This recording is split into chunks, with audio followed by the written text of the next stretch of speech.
L'invité du jour qui est en train d'arriver sur ce plateau, qui va croiser Étienne Gernel et s'installer. Bonsoir Marion Maréchal. Bonsoir. Merci d'être avec nous ce soir dans Tout le monde veut savoir. Députée européenne, présidente d'Identité et Liberté. Beaucoup de sujets à aborder avec vous ce soir. La tension entre la France et l'Algérie, les dernières annonces de Gérald Darmanin, la situation budgétaire. Mais d'abord, vous revenez des États-Unis, peut-être encore en décalage horaire. Vous avez, soyez gentil avec moi. Vous allez voir, vous avez assisté à l'investiture de Donald Trump. Voilà ce que disait Jordan Bardella, le président du Rassemblement national, il y a quelques jours au sujet des responsables politiques français qui se rendaient à Washington. Ouvrez les guillemets, on a l'impression que c'est Walt Disney et que c'est la course pour aller se prendre en photo devant Donald Trump pendant son discours d'investiture. Vous étiez à Disney, Marion Maréchal, vous revenez plein d'étoiles, plein les yeux. Je n'ai pas la déclaration intégrale de Jordan Bardella, mais si elle correspond exactement à ce que je viens de vous dire. Je m'en étonne un peu pour une raison simple, c'est qu'il avait deux élus à lui parmi ces Français qui sont allés aux États-Unis, à savoir Louis Alliot et Julien Sanchez. Je crois que non, l'objectif tout simplement, c'est d'entretenir des relations transatlantiques pour la droite française avec les États-Unis, parce qu'il faut savoir qu'aujourd'hui ces relations sont quasiment à l'état de zéro. Faire en sorte aussi d'avoir un dialogue possible précisément pour pouvoir demain défendre les intérêts français et européens face à la politique de Donald Trump. Moi, j'y suis allée en tant que vice-présidente du parti européen des conservateurs et réformistes, parce que précisément, ce parti, dirigé longtemps par Giorgia Meloni, a un partenariat officiel avec les républicains américains. Donc, je ne crois pas que ce soit Disney, c'est des relations de travail qui n'ont vocation qu'à une seule chose, défendre évidemment la France et les Européens. Vous voyez bien, Marion Maréchal, qu'il y a quelque chose de singulier, notamment dans le mouvement idéologique souverainiste. Je ne dis pas que vous êtes seulement souverainiste, mais disons que ça fait partie des composantes de votre idéologie, de voir des responsables politiques aller assister à l'investiture d'un président d'un autre pays qui, par ailleurs, a des mots pour le moins hostile à l'égard des pays européens, qui va vraisemblablement dans les jours qui viennent imposer des droits de douane aux pays européens. Et pourtant, vous y allez, Monsieur Duhamel, comme si au fond vous faisiez allégeance à Donald Trump. En quoi cela relève-t-il de la soumission que d'entretenir des relations avec l'administration de Donald Trump ou avec un certain nombre d'élus ?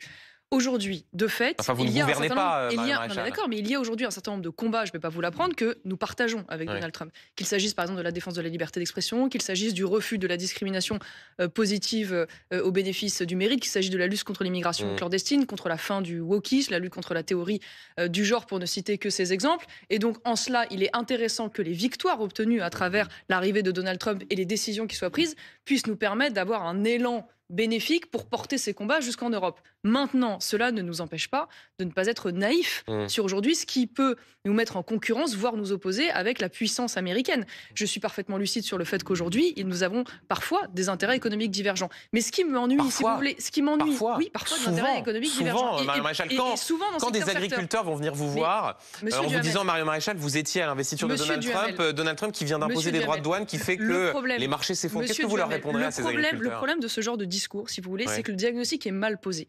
Le souci aujourd'hui, c'est que si l'Europe, et la France en particulier, est si peu compétitive dans cette grande concurrence internationale avec les États-Unis, ça n'est pas la faute de Donald Trump. Ça n'est pas Donald Trump qui fait aujourd'hui que nous avons un record de défaillance d'entreprises en France. C'est pas Donald Trump qui fait que nous avons 47% de prélèvements obligatoires. C'est pas Donald Trump qui fait que l'Union européenne a mis en place des législations de type Green Deal qui sont un tsunami réglementaire qui ampute notre compétitivité. C'est pas Donald Trump qui fait que nous avons un prix de l'énergie qui a explosé. Voilà, je pourrais vous multiplier les exemples de la sorte. Mais les agriculteurs, Marion Maréchal, que vous soutenez, on est bien d'accord qu'ils seront directement touchés par les droits de douane sur un certain nombre de produits qui seront imposés par Donald Trump. Pourquoi aujourd'hui nous inquiétons-nous de cette situation ? Et je m'en inquiète d'ailleurs aussi. Parce que nous ne sommes pas en situation de négocier dans de bonnes conditions. C'est-à-dire que si on veut pouvoir défendre les intérêts évidemment européens et français en particulier dans ce rapport de force, que Donald Trump aime le rapport de force, eh bien il faut se donner les moyens d'être compétitif. Et donc pour ça poser le bon diagnostic. Donc il ne s'agit pas de reprocher à Donald Trump en tant qu'Américain de défendre les intérêts américains, il fait bien. Il s'agit de reprocher aux dirigeants européens de ne pas défendre les intérêts des Européens. Et excusez-moi, mais quand je vois que, pour ne citer que ce sujet, on a d'un côté un président américain qui va s'extraire d'un certain nombre de réglementations écologistes pour pouvoir devenir le plus souverain possible sur les questions énergétiques, et que dans le même temps, on découvre un scandale hallucinant, excusez-moi, auprès de la Commission européenne, en apprenant que l'ancien commissaire européen néerlandais a fait payer avec l'argent public européen des ONG écologistes pour aller faire du lobbying fantôme auprès d'un certain nombre d'États et de représentants élus au Parlement qui refusaient de voter ce pacte vert. Excusez-moi, mais on voit bien qu'on est... Donald Trump qui décide de sortir de l'accord de Paris, c'est une bonne chose ou pas ? Ah bah moi je trouve qu'aujourd'hui les réglementations écologiques telles qu'elles sont mises en place au niveau européen sont une mauvaise chose. Non, mais là je parle de l'accord de Paris. Oui, mais l'accord de Paris il est dans le même esprit général, c'est-à-dire que aujourd'hui nous avons des objectifs. Non mais je vous l'idée d'essayer de limiter le réchauffement climatique, c'est une bonne chose de voir la puissance américaine qui sort de l'accord de Paris. Tout dépend quel est le prix à payer. Je veux dire, si le prix à payer finalement de l'accord de Paris qui se traduit par le pacte vert, c'est de mettre en place un énorme Buy China Act, c'est-à-dire de saboter l'industrie, en particulier automobile européenne, d'organiser la l'accord de Paris si vous étiez au pouvoir en France. Et de faire exploser les importations chinoises, en particulier de véhicules électriques. J'appelle pas ça une politique écologique. Mais vous sortiriez de l'accord de Paris si vous étiez au pouvoir en France? Ah bah je pense oui qu'il faut pouvoir s'en défaire. Parce que précisément, y compris sur les questions énergétiques, ça a des conséquences dramatiques. Je ne crois pas que ce soit la position de Marine Le Pen. Non mais d'accord, mais ça vous aura pas échappé que je suis allié au Rassemblement national, je ne suis pas au Rassemblement national. Je considère qu'aujourd'hui, ces accords de Paris, comme le pacte vert d'ailleurs, qui nous dictent d'aller par exemple vers le tout renouvelable, c'est-à-dire le tout éolien, le tout solaire, au détriment en particulier du nucléaire, mais d'autres formes d'approvisionnement,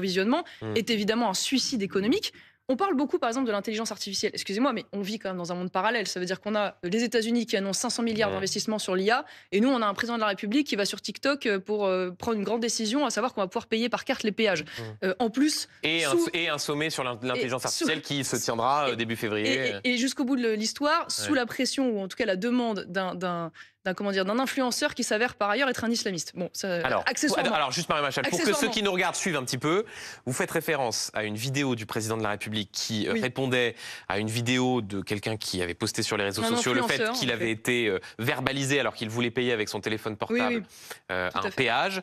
Et le fait est que le profil de cet individu semble à minima interpellé quand on voit les autres vidéos qu'il a pu faire. Il explique que la musique est haram, c'est-à-dire interdite en islam. Mais enfin, c'est pas anecdotique, mais c'est pas notre sujet central. Mais juste pour Donald Trump, Marion Maréchal. Non, mais pour vous donner le niveau de déconnexion, c'est ça que je suis en train de vous dire. Que ceux qui nous regardent comprennent. Est-ce que vous considérez qu'il faut un Donald Trump français? Est-ce que vous, dans votre démarche politique, l'idée, c'est d'essayer de reproduire ce que je considère, c'est que Donald Trump de ce point de vue, le volontarisme de Donald Trump pour défendre les intérêts de son pays est évidemment un exemple. Quand on le voit à l'issue de son grand discours annoncer la signature de près de dizaines de décrets d'application immédiate et que nous, on n'a même pas été capable de de mettre en place le décret d'application de la loi immigration qui a plus d'un an. Excusez-moi, il y a un gouffre monstrueux. Quand on voit, moi je suis allée. Marion Maréchal, c'est intéressant. Non mais attendez, juste une seconde. C'est intéressant ce que vous dites sur le fait d'avoir vu effectivement Donald Trump signer ces décrets. Il y a un sujet sur la capacité à mettre en œuvre des politiques, il y a aussi le contenu de ces décrets et de ces décisions. Je voudrais vous prendre un exemple, Marion Maréchal. Je vais revenir quand même sur ce que je voulais vous dire juste avant et après je répondrai à votre question. Sur le choix de Donald Trump de gracier des assaillants du Capitole, grâce également pour le fondateur du eBay de la drogue, condamné à perpétuité pour trafic de stupéfiants et opérations commerciales illégales. Est-ce que ce genre de décision, ça vous choque? Je vous réponds immédiatement là-dessus, mais juste avant, j'aimerais vous dire une chose, parce que j'ai rencontré, moi, un certain nombre d'organisations proches des Républicains. C'est-à-dire qu'aux États-Unis, il y a à peu près 30% de prélèvements obligatoires. On est à 47% en France. Je veux dire, quand une fois de plus, on se pose la question de savoir comment on va tenir la négociation et la compétitivité face aux États-Unis, alors même que le premier réflexe de ce gouvernement, c'est de savoir comment on va faire pour augmenter encore les impôts sur les entreprises de près de 20 milliards, et qu'on se pose la question de savoir si on va pas encore taxer les retraités ou faire travailler les gens, et on parlera dans un instant de la question du budget, mais juste sur ces décisions. Donald Trump, vous allez à l'investiture de Donald Trump, vous dites il faut s'inspirer de son volontarisme, vous dites c'est formidable, il signe des décrets. Et parmi ces décrets, il gracie des assaillants qui au Capitole, pour certains, s'en sont pris aux forces de l'ordre. Il gracie quelqu'un qui est condamné à perpétuité pour trafic de drogue. Est-ce que ça, dans le modèle et l'exemple de Donald Trump, ça fait partie des choses que vous enviez au président américain? Vous essayez de me présenter comme l'avocate en toutes circonstances de Donald Trump. Je ne suis pas, ceux qui nous regardent depuis le début de cette interview voient bien que vos propos sont assez amènes à son égard. Je vous dis les choses telles que je le pense, c'est-à-dire qu'il y a des choses à prendre, il y a des choses à laisser. En aucun cas, je vous dis que je suis une adepte de l'intégralité des décisions. Donc ça, c'est à prendre ou à laisser les grâces? Je ne suis pas non plus en accord avec un certain nombre d'annonces qu'il a pu faire, par exemple, sur le Groenland ou sur le Panama. Je suis très à l'aise avec ça. Maintenant, ce que je peux vous dire, c'est que moi, de toute façon, je ne suis pas une fan de la possibilité de gracier des présidents de la République, quel qu'il soit. Je m'étonne juste, face à cette question, qu'on en parle, et à juste titre, mais qu'on ait moins parlé, par contre, du fait que M. Biden ait pré-gracié la moitié de sa famille. Alors j'étais sûr, Marion Maréchal, que vous alliez dire ça. Le fait est, un, qu'on en a parlé, et deux, que quand on regarde les profils... Je ne parle pas de vous spécialement, mais quand on regarde les profils, Marion Maréchal... Admettez que l'indignation, quand même, est un peu à géométrie, de pré-gracier la moitié de sa famille avant de quitter la présidence, c'est quand même extraordinaire. On peut s'interroger, et vous avez raison, sur ces gars.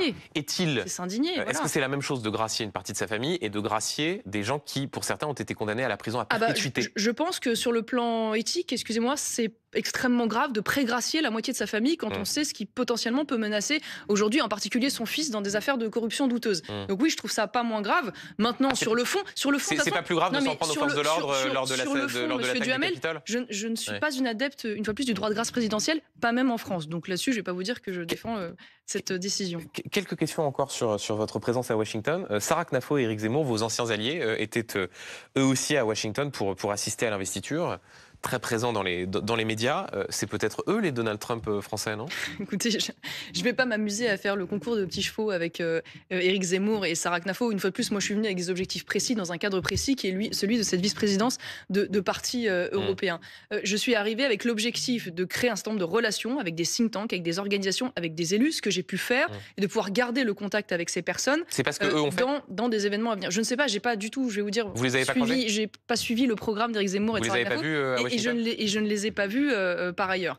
Moi, ce qui m'intéresse une fois de plus, c'est qu'il y a aujourd'hui des victoires idéologiques qui sont en train d'advenir aux États-Unis et qui sont très prégnantes en France. On parle beaucoup de la question de la liberté d'expression.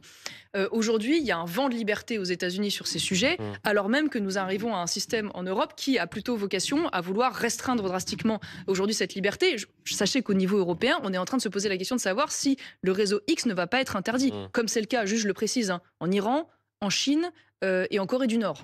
Voilà. Et donc, je crois que c'est une bataille essentielle, qui est une bataille non pas relative, comme on l'entend toute la journée, à la question d'ingérence étrangère, mais relative à un combat idéologique. La réalité de ce prétexte de l'ingérence étrangère, c'est qu'une fois de plus, il sert simplement de prétexte à une certaine gauche qui ne supporte plus de perdre l'idéologie idéologique. Quoi qu'on pense du réseau social X et d'Elon Musk, c'est un fait qu'Elon Musk décide de s'immiscer directement dans des processus électoraux. Quand il donne la parole longuement sur sa plateforme à Alice Weidel, la patronne de l'AfD, parti d'extrême droite allemand, dans le cadre des élections qui vont avoir lieu, c'est ce qu'on appelle une immixtion, une ingérence. Mais ça n'est pas du tout... Non, excusez-moi, ce n'est pas ce qu'on appelle une ingérence étrangère. Quand il donne la parole à l'une sans donner la parole aux autres. Excusez-moi, une ingérence étrangère, ça n'est pas ça. Là, c'est une prise de position libre sur un réseau social de manière totalement officielle du patron même de cette plateforme. Ça n'est pas ce à quoi on peut assister a une position officielle dans l'administration de manière extrêmement opaque.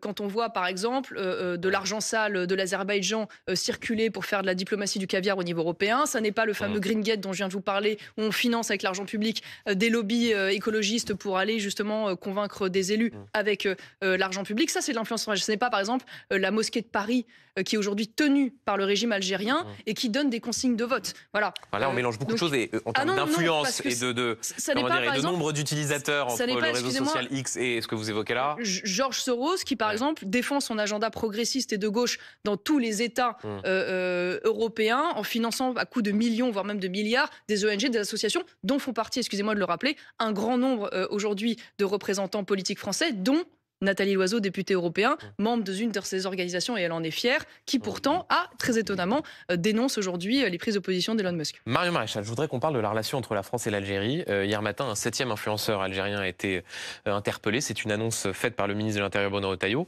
Bruno Retailleau qui appelle dans les colonnes de l'Express à tourner la page des tensions entre la France et l'Algérie, tout en haussant le ton, puisque la manière douce n'a pas suffi, dit-il. Est-ce que vous soutenez Bruno Retailleau dans son action? Vous lui dites bravo?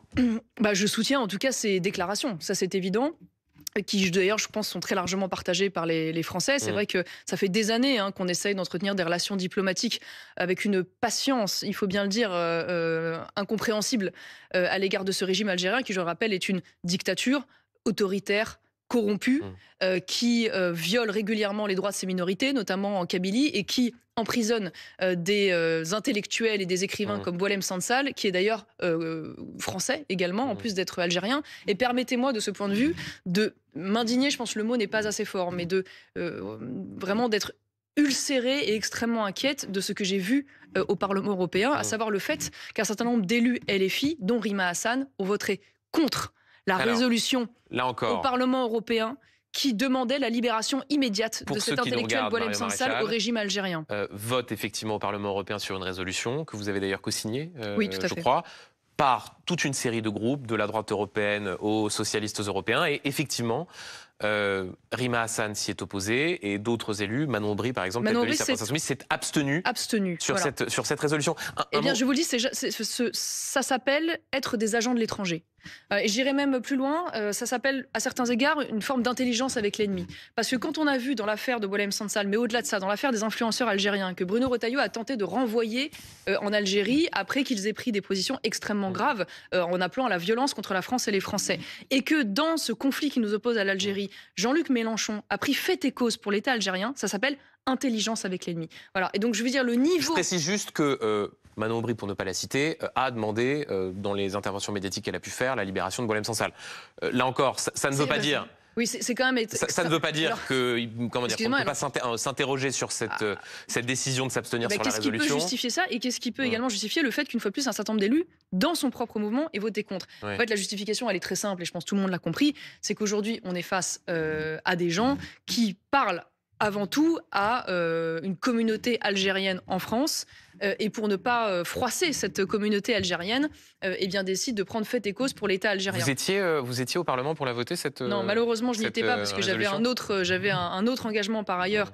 Mais bon, vous n'allez pas m'en faire le procès puisque j'ai été la première. Non, mais à minima, Marion Maréchal, si vous vous en prenez à ceux qui ont voté contre, c'est assez étonnant quand on est députée européenne de ne pas aller en séance pour voter la résolution. J'ai été la première députée française à demander un débat sur ce sujet Boualem Sansal et à le mettre à l'ordre du jour du Parlement européen. Donc objectivement, ne m'accusez pas de double jeu ou de désintérêt. Je suis très engagée sur ce sujet depuis le début et vous le savez. Donc, et ça ne dédouane aucunement les prises de position une fois de plus de ce parti qui sont extrêmement inquiétantes. Qu'est-ce que vous feriez différemment sur le fond par rapport à Bruno Retailleau et autres si vous étiez aux responsabilités pour faire en sorte que les relations entre la France et l'Algérie soient plus fluides, pour permettre par exemple que l'Algérie accepte ses ressortissants, pour accélérer le processus pour la libération de Boualem Sansal. Au fond, vous dites, je suis d'accord avec Bruno Retailleau dans les mots, ça veut dire qu'en fait, il n'y a rien d'autre à faire de plus. Non, ça a été dit. Ces mots, c'est aujourd'hui accepter le rapport de force. C'est-à-dire sortir de cette illusion que plus on se soumettra aux exigences algériennes, plus on se complaira dans la repentance, plus on essaiera d'envoyer des gages, plus on achètera leur pétrole à bas coût et plus ils seront sympathiques avec nous. Voilà, c'est l'exact inverse qui s'est passé. Et pour une raison simple d'ailleurs, c'est qu'à travers cette relation extrêmement déséquilibrée que nous avons acceptée, il y a une forme de condescendance à l'égard de l'État algérien. Si vraiment nous traitions l'État algérien comme un État souverain, indépendants d'égal à égal, nous n'aurions jamais toléré leurs crachats, leurs insultes et leurs humiliations. Eh bien, très concrètement, mais ce sont des mots là. Très concrètement, il faut stopper aujourd'hui l'octroi de visas extrêmement d'ailleurs favorable aux Algériens, tel qu'il existe grâce aux accords de 68. Il faut par ailleurs mettre accord de 68 dont tous les spécialistes expliquent qu'il a été vidé de sa substance et qu'en réalité, ce n'est pas tant le sujet pour tendre les relations entre la France et l'Algérie. Excusez-moi, tous les spécialistes ne disent pas ça du tout. Discutez-en notamment avec l'ancien ambassadeur de France en Algérie, Xavier Diriancourt. Oui, soutien du Rassemblement national. Non mais d'accord, mais qui explique, c'est pas parce qu'il est soutien du Rassemblement national que ce qu'il dit est faux. Il me semble que c'est un expert à ce titre-là d'ancien ambassadeur, et lui il explique très clairement, et quiconque se penche d'ailleurs sur le sujet le voit bien qu'il y a aujourd'hui un système dérogatoire et plus favorable pour les Algériens que pour le reste des populations immigrées. Il faut évidemment se pencher également sur la question des transferts d'argent massifs aujourd'hui, précisément de la France vers l'Algérie, pour pouvoir potentiellement les limiter. Vous savez que par exemple, il n'y a pas Western Union en Algérie. Donc cet outil-là des transferts d'argent, là encore, pour ceux qui regardent dans le détail la façon dont on peut agir sur la relation entre la France et l'Algérie. Vous savez qu'aujourd'hui, il y a des transferts massifs, puisque la plupart, évidemment, des personnes d'origine algérienne qui vivent en France transfèrent cet argent qu'ils gagnent en France vers l'Algérie. Donc il y a des moyens de contrainte, évidemment, qui existent. Et il y a même des personnes à gauche, d'ailleurs, qui le proposent.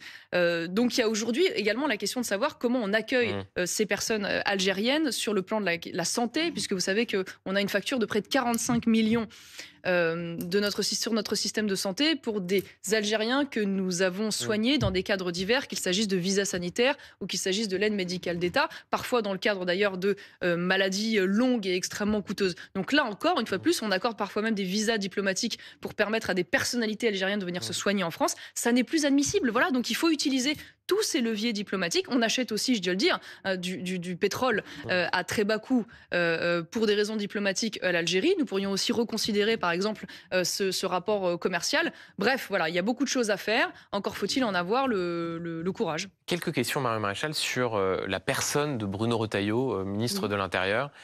J'ai le souvenir de Laure Lavalette, une députée du Rassemblement national, qui disait, au fond, il pourrait être porte-parole du Rassemblement national. Est-ce que vous diriez qu'il n'y a pas une feuille de papier à cigarette entre Bruno Retailleau et vous? Ah bah, de ce que j'entends aujourd'hui de Bruno Retailleau depuis qu'il est aux affaires, indéniablement sur le diagnostic et un certain nombre de propositions, nous partageons énormément de choses. Mais je ne vous l'apprends pas, puisque lorsque on m'a interrogé à ce sujet, j'ai regretté le fait qu'aujourd'hui Bruno Retailleau ne fasse pas partie typiquement de la grande coalition nationale à laquelle nous appartenons, et que je vivais cela comme une forme d'échec. Maintenant, encore faut-il s'attarder sur la question du bilan et des décisions qui sont prises. Je vois qu'il y a une volonté qui est entravée en partie d'ailleurs par la justice française, hein, encore. Et donc et c'est toujours. quelqu'un avec qui vous pourriez travailler Bah évidemment, Ouais. évidemment. Bah, je vous l'apprends d'autant moins que moi je plaide depuis longtemps pour une coalition à droite qui soit très large. Et je pense qu'on doit être capable de Qui va travailler. jusqu'à un ministre de l'Intérieur qui accepte de siéger au gouvernement avec des macronistes et d'être dirigé par François devrait Bayrou. pouvoir aller d'ailleurs sur le modèle italien de Giorgia Meloni, certaines personnalités qu'on pourrait trouver par exemple à Horizon du centre droit, en passant évidemment par les Républicains dont Bruno Retailleau, jusqu'au camp national auquel appartiennent évidemment le Rassemblement national et Éric Ciotti. Je crois qu'aujourd'hui il y a suffisamment de diagnostics qui sont partagés sur la question de l'immigration, sur la question de la fiscalité par exemple, ou sur la question de la sécurité et du régalien en général, pour qu'on puisse construire quelque chose. Voilà. Maintenant, c'est encore une prise de position assez créative en l'état actuel des choses. Oui, parce que je ne suis pas certain que notamment Marine Le Pen, pardon d'y revenir, soit tout à fait sur cette position. Un mot sur une décision qui vient de tomber sur nos confrères du Figaro, la circulaire Valls qui a été abrogée, remplacée par une circulaire Retailleau en matière de régularisation des sans-papiers en France, un document de 3 pages qui abroge donc cette circulaire Valls et qui porte de 5 ans à au moins 7 ans la durée de présence requise sur le territoire national pour un étranger qui demande des papiers au titre de l'admission exceptionnelle au séjour. Bah écoutez, c'est toujours un mieux. Voilà, maintenant, je vais vous le dire, moi sur la question de la clandestinité, je considère que le principe devrait être de ne régulariser en aucun cas. Voilà, parce que la perspective même d'une potentielle régularisation, même malgré un certain nombre de critères qui peuvent être plus ou moins exigeants, est un appel d'air de fait à l'immigration clandestine. Donc le principe devrait être que si vous rentrez illégalement sur le sol français, vous ne pouvez jamais vous rendre admissible à une régularisation, encore moins derrière à une nationalisation, ou même tout simplement prétendre à un certain nombre d'aides sociales. C'est une politique qui a été menée par exemple par l'Australie, on en parle beaucoup dans le cadre de la politique du No Way, et qui a porté ses fruits. C'est-à-dire que vous êtes rentré sur le territoire, vous avez eu des enfants qui sont scolarisés, vous ne pourrez jamais avoir de papier. Eh bien oui. Eh bien oui, je suis désolée. Et donc vos enfants resteront sur le territoire français et ses parents seront expulsés. Vous retournerez avec vos enfants qui n'auront connu d'autres pays que la France. Dans votre pays d'origine, voilà. Mais à un moment donné, vous prenez vos responsabilités. Ça veut dire que vous violez la loi du pays d'accueil. Et bien vous en tirez toutes les conséquences.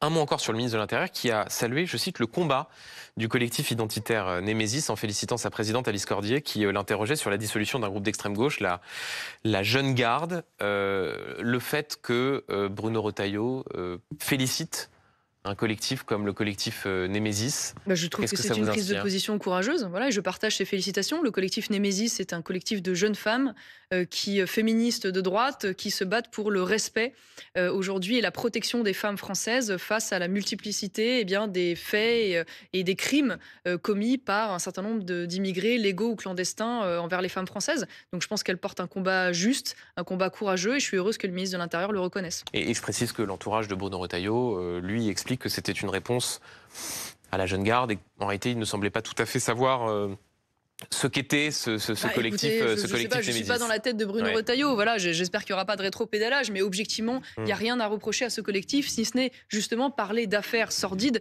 dont on parle très peu. Voilà, c'est un des collectifs qui porte la voix de ces femmes qui ont été violées et qui n'ont pas toujours eu le droit de s'exprimer là-dessus parce qu'elles avaient le sentiment que parce que précisément elles avaient été violées par des clandestins ou des étrangers, le politiquement correct crée une chape de plomb qui ne permettait pas d'entendre leurs souffrances. Donc je crois que heureusement qu'elles existent. Marion Maréchal, je voudrais qu'on dise un mot du collègue de Bruno Retailleau, le ministre de la Justice Gérald Darmanin, qui a fait plusieurs annonces aujourd'hui. Une prison sous haute sécurité à partir du 31 juillet pour rassembler les 100 narcotrafiquants les plus dangereux. Une mission également pour organiser en lien avec les préfectures les expulsions de ressortissants étrangers définitivement condamnés.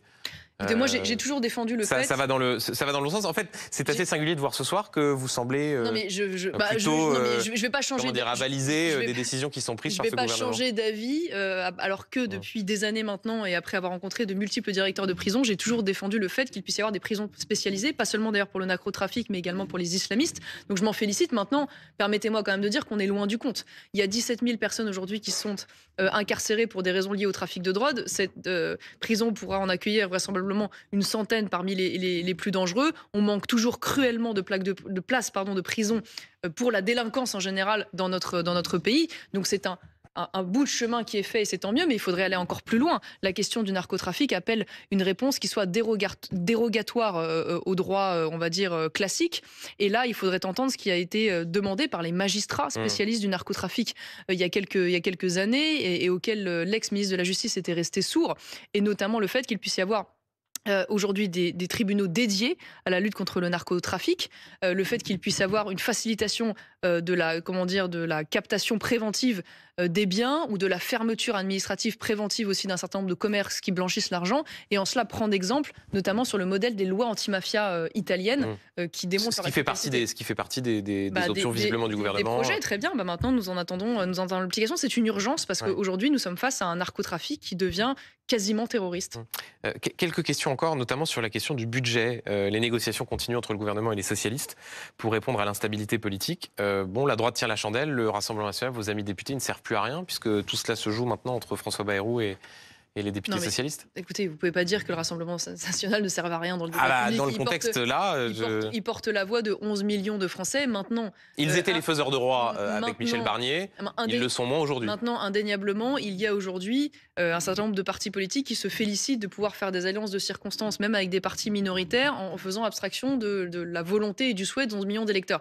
Voilà, c'est de la responsabilité de ceux qui sont au pouvoir. C'est pas de la responsabilité du Rassemblement national. Maintenant, évidemment, l'utilité étant quand même de porter une autre voie, et notamment c'est ce que nous faisons avec nous, nos 3 députés, qui consiste à dire aujourd'hui que la solution ne peut pas être dans le fait d'augmenter encore de 20 milliards d'euros les taxes sur les entreprises, alors ça veut même dire que nous sommes face à... Même la contribution exceptionnelle qui est acceptée par, Bruno Retailleau, dont vous tressiez les louanges il y a un instant, ça c'est non pour vous? Eh bien non, je ne suis pas d'accord. Je considère aujourd'hui qu'il y a des réformes structurelles beaucoup plus importantes à faire. Je crois qu'il y a notamment le périmètre aujourd'hui des prestations sociales. Je pense évidemment à la question du RSA, mais pas seulement. Je pourrais également parler de cette réforme des retraites, donc on va voir revenir. Moi, je suis pour une ouverture à une forme de capitalisation parce que je considère que le système par répartition est mort, pour des raisons d'ailleurs tristement démographiques. On pourrait parler, par exemple, de l'absentéisme aujourd'hui dans la fonction publique, qui coûte près de 15 milliards d'euros par an et qui tient notamment au fait que le système des jours de carence n'est pas aligné sur le privé. On pourrait parler de régimes aujourd'hui particulièrement favorables et privilégiés, comme celui du régime des intermittents du spectacle, qui coûte près d'1 milliard d'euros par an et dont on ne pose jamais la question. Et faire contribuer les retraités, Marion Maréchal, vous êtes jeune en politique, du moins par rapport à la moyenne d'âge. Est-ce que là, il n'y a pas une forme de tabou à lever quand on voit que les retraités, par rapport aux actifs, ont un niveau de vie supérieur, qu'ils sont davantage propriétaires que les actifs? Est-ce que, pour le coup, il n'y aurait pas une forme de logique à dire que ces retraités aisés puissent contribuer? Mais écoutez, une fois de plus, on ne serait pas à 47% de prélèvement obligatoire. Les salariés passeraient pas la moitié de leur temps à travailler pour l'État. Et on aurait encore des marges de progression sur les questions fiscales. Que dans ce cadre-là, les retraités qui, en effet, comme vous l'avez dit, en moyenne ont un revenu plus élevé que les classes actives et sont en moyenne davantage propriétaires que ne le sont les salariés, puissent contribuer au même titre que les autres, pour moi, c'est absolument pas un tabou. Mais ça devient un tabou à partir du moment, une fois de plus, où on est dans une situation où les gens sont déjà... Vous dites c'est pas un tabou d'envisager la possibilité de faire contribuer les dans un retraités cadre les plus différent. aisés. À partir du moment où on a 45% de prélèvement obligatoire, à partir du moment où aujourd'hui on a, des populations d'origine étrangère qui touchent par exemple le RSA et les APL et que ça coûte autour de 2 milliards d'euros par an, qu'on a l'aide médicale d'État pour les clandestins qui coûte plus d'1 milliard d'euros par an, la justice sociale veuille que d'abord on aille vers ces sources d'économie plutôt que vers les retraités. Et quand on a 30 milliards d'économies à trouver, continuer à demander l'abrogation de la réforme des retraites?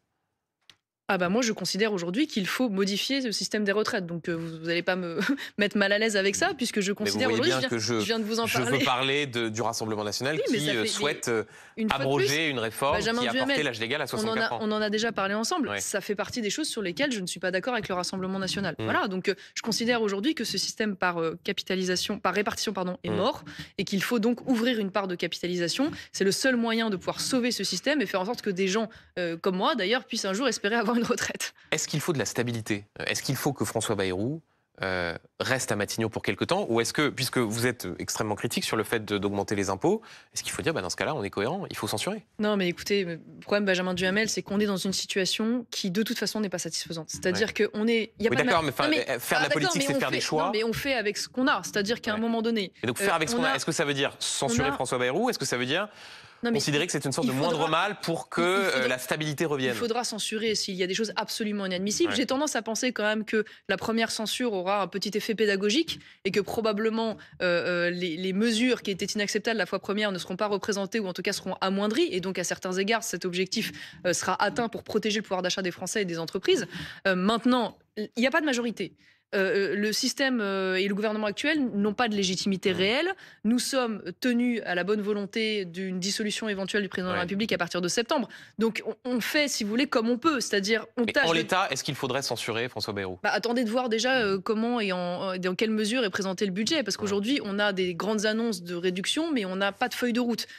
Vous répondra quand il y aura une feuille de route. Maintenant, évidemment, je préférerais que comment dire, les positions défendues par le camp national soient entendues et qu'on ne censure pas parce que, en soi, ça ne rend service vraiment à personne dans la situation actuelle. Une toute dernière question, Marion Maréchal, sur votre grand-père, Jean-Marie Le Pen. On a entendu votre prise de parole à la messe qui était donnée, c'était il y a quelques jours.